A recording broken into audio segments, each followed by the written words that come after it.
আগের মতো যখন ছিল তখন লাইন দীর্ঘ লাইন, আমি তো নিজেও 5 ঘন্টা দাঁড়িয়ে থেকেও তেল পাইনি। এখন দাম একটু বাড়ানোর পর লাইন একটু কম, তবে একেবারে কম না, আছে মোটামুটি আর কি। তবে আগের তুলনায় অনেক কম, অর্ধেক কম। ভোগান্তি আগের চেয়ে একটু কমেছে।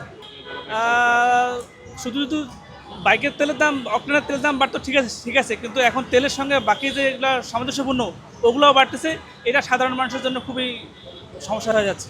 ভারত তেলের দাম না বাড়িয়ে তারা কি করেছে, ডিউটি ফ্রি থেকে কিছু টাকা কমিয়ে জনগণের উপর চাপ কমিয়ে রাখছে। এখন পর্যন্ত তেলের দামটা তারা বৃদ্ধি করে নাই, যদিও বিশ্ববাজারে তেলের দাম বৃদ্ধি পেয়েছে, কিন্তু তারা তেলের দামটা বৃদ্ধি করে নাই।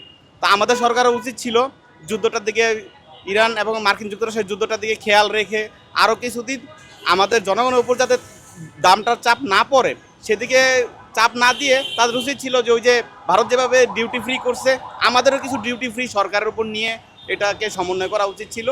অন্তত আরও মাসখানেক সমন্বয় করা উচিত ছিল। তেলের সংকট তো আছে। আমরা তেল পাইতেছি প্রায়, আমি 1 ঘন্টা 20 মিনিট যাবত দাঁড়ায় আছি। আর প্রাইসটা আসলে বাড়ানো ঠিক হয় নাই, এটা আমার অভিমত। মানে খবরে যেটা শুনতেছি, প্রাইস তেল নাকি পর্যাপ্ত পরিমাণ আছে, তারপরেও মানে তেলের দাম বাড়ানো হয়েছে। এটা এটা শুনে আর কি মনটা খারাপ। আর যেহেতু তেলের দাম বাড়ানো হয়েছে, সেই অনুযায়ী তেলের এত সিরিয়াল হওয়াটা ঠিক না আসলে। 1 ঘন্টা 30 মিনিট মানে নর্মালি, এটা আমি লাকি যে 1 ঘন্টা 30 মিনিট, এর আগে আমি 3 ঘন্টায় তেল দিছি।